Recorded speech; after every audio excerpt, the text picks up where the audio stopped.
Hello everyone, সবাইকে স্বাগত জানাচ্ছি আমার আজকের আয়োজনে। আশা করছি সবাই অনেক অনেক ভালো আছেন।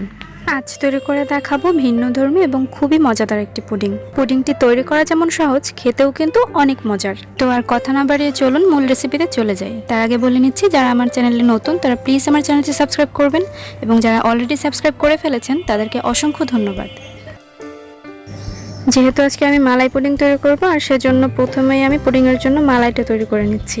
আর মালাইয়ের জন্য তরল দুধ নিয়ে নিচ্ছি 1.5 কাপ পরিমাণে। চেষ্টা করবেন ফুল ক্রিম মিল্কটা নেওয়ার জন্য। কনডেন্সড মিল্ক নিয়ে নিচ্ছি 1/3 কাপ। ফুল ক্রিম গুঁড়ো দুধ নিয়ে নিচ্ছি 1 টেবিল চামচ। সুগন্ধের জন্য 2টো এলাচ ব্যবহার করছি, তবে আপনারা আস্ত এলাচ ব্যবহার করতে না চাইলে এলাচ গুঁড়ো ব্যবহার করতে পারেন। এবার সব উপকরণগুলো একটু একসাথে মিশিয়ে নিচ্ছি এবং চুলার আঁচ মিডিয়াম টু লোয়ে রেখে দুধটা জাল করে ঘন করে নিচ্ছি। ততক্ষণ পর্যন্ত এটা জাল করতে হবে যতক্ষণ পর্যন্ত না এটা কমে গিয়ে 1 কাপ দুধে পরিণত হয়। অর্থাৎ 1.5 কাপ দুধকে আমি জাল করে 1 কাপ করে নিব। আর জাল করার সময় পাত্রের সাইডে যে সরগুলো জমা হবে সেগুলোও আমি আঁচড়ে নিচ্ছি, কারণ আমার কাছে মনে হয় এই সরগুলোর কারণেই মালাইটা খেতে বেশি মজার হয়। কিছুক্ষণ জাল করার পরেই দেখবেন দুধটা অনেকটাই ঘন হয়ে যাবে। দুধটা জাল করা হয়ে গিয়েছে, এবার এটাকে চুলা থেকে নামিয়ে সম্পূর্ণভাবে ঠান্ডা করে নিতে হবে। এবার যে বাটিতে পুডিংটা বসাবো সেই একই বাটিতে আমি ক্যারামেল তৈরি করে নিচ্ছি। ক্যারামেলের জন্য নিয়ে নিচ্ছি 1 চা চামচ চিনি, পানি নিয়ে নিচ্ছি 1/2 চা চামচ পরিমাণে। এবার চুলার আঁচ একদম লো রেখে ক্যারামেলের বাটিটা বসিয়ে দিচ্ছি। আমি যে বাটিতে পুডিংটা বসাবো সেই বাটিতেই ক্যারামেলটা তৈরি করে নিচ্ছি, তবে আপনারা যদি চান অন্য কোনো পাত্রে ক্যারামেল তৈরি করে যে বাটিতে পুডিং তৈরি করবেন সেই বাটিতে ট্রান্সফার করে নিতে পারেন। এটাকে অনবরত নাড়াচাড়া করতে হবে। কিছুক্ষণের মধ্যেই দেখবেন ক্যারামেলের কালারটা চলে আসতে শুরু করেছে। যখন এরকম একটা কালার চলে আসবে তখন চুলাটা বন্ধ করে দিতে হবে। এটাকে আর কালার করার দরকার নেই, তাহলে কিন্তু ক্যারামেলটা পুড়ে যাবে এবং পুডিংটা গন্ধ হয়ে যাবে। এবার ক্যারামেলটাকে এভাবেই কিছুক্ষণের জন্য রেখে দিচ্ছি ঠান্ডা হওয়ার জন্য। এবার পুডিংয়ের মিশ্রণটা তৈরি করে নিচ্ছি, আর সেজন্য একটা বাটিতে নিয়ে নিচ্ছি একটা ডিম। ডিমটা যদি ফ্রিজে রাখা থাকে তাহলে কমপক্ষে আধা ঘন্টা আগে বের করে রাখবেন। চিনি দিয়ে দিচ্ছি 1/2 চা চামচ পরিমাণে। দিয়ে দিচ্ছি 1 টেবিল চামচ গুঁড়ো দুধ। এবার সব উপকরণগুলো খুব ভালোভাবে কিছুক্ষণের জন্য মিক্স করে নিচ্ছি। সব কিছু মিশিয়ে নেওয়া হয়ে গেলে এর মধ্যে অ্যাড করে দিচ্ছি সেই আগে থেকে তৈরি করে রাখা 1 কাপ মালাই। এখানে 1 কাপের থেকে সামান্য কিছুটা কম রয়েছে। আর মালাইটা কিন্তু এখন সম্পূর্ণ ঠান্ডা অবস্থায় আছে, আর এক্ষেত্রে খেয়াল রাখবেন মালাইটা যাতে কোনো অবস্থাতেই গরম না থাকে। আর মালাইটাকে সব কিছুর সাথে মিশিয়ে নিচ্ছি। মালাইটা মিশিয়ে নেওয়া হয়ে গিয়েছে, আর ক্যারামেলটাও কিন্তু সেট হয়ে গিয়েছে এতক্ষণে।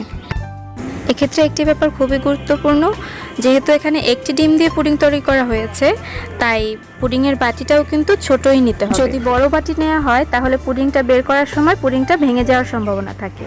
এবার সম্পূর্ণ পুডিংয়ের মিশ্রণটা বাটির মধ্যে দিয়ে দিচ্ছি। চুলায় একটি প্যান বসিয়ে দিয়েছি। এবার এই প্যানের মধ্যে একটি কিচেন টিস্যু দিয়ে দিচ্ছি, তবে আপনারা যদি কিচেন টিস্যু না দিতে চান এক্ষেত্রে টাওয়াল অথবা পাতলা কোনো সুতি কাপড়ে ব্যবহার করতে পারেন। কিচেন টিস্যুটা দেওয়ার ফলে পুডিংয়ের পাত্রে সরাসরি তাপটা লাগবে না। এবার প্যানে কিছুটা পানি দিয়ে দিয়েছি। এখন পুডিংয়ের সেই পাত্রটা কিচেন টিস্যুর উপরে রাখতে হবে। পুডিংয়ের পাত্রটা কোনো ঢাকনা দিয়ে ঢেকে দিতে হবে, আর যদি ঢাকনা না থাকে তাহলে ফয়েল পেপার দিয়েও আটকে দিতে পারেন। আমি এখানে আরও কিছুটা পানি দিয়ে দিচ্ছি।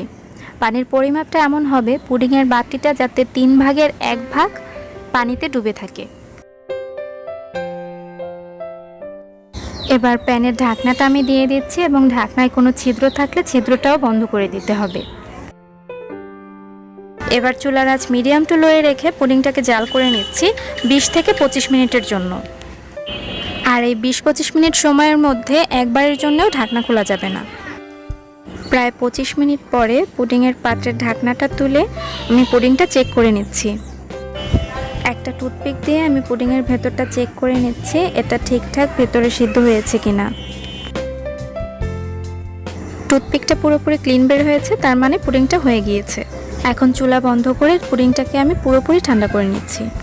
পুডিংটাকে আমি ঠান্ডা করে 1 ঘন্টা ফ্রিজে রেখে দিয়েছিলাম। এখন আমি এটাকে মোল্ড আউট করে নিচ্ছি। পুডিংয়ের বাটির চারপাশে এভাবে একটু ছুরি দিয়ে কেটে নিচ্ছি, এতে করে এটা মোল্ড আউট করতে সুবিধা হবে। পুডিংয়ের বাটির উপরে একটা প্লেট রেখে এটা উল্টে নিচ্ছি। এবার হাত দিয়ে 2-3 বার ট্যাপ করলেই দেখবেন পুডিংটা বের হয়ে আসছে। আশা করছি বরাবরের মতো আজকের রেসিপিও সবার কাছে সহজই মনে হয়েছে। রেসিপি সংক্রান্ত যে কোনো প্রশ্ন থাকলে আমাকে কমেন্ট সেকশনে কমেন্ট করে জানাতে পারেন, অথবা আপনারা আপনাদের রান্না করা যে কোনো খাবারের ছবি আমার ফেসবুক গ্রুপে আমার সাথে শেয়ার করতে পারেন। ফেসবুক গ্রুপের লিংক ডেসক্রিপশন বক্সে দেওয়া থাকবে। আজ আর কথা বাড়াচ্ছি না, নতুন রেসিপি দেখার আমন্ত্রণ জানিয়ে এখানেই বিদায় নিচ্ছি। আল্লাহ হাফেজ।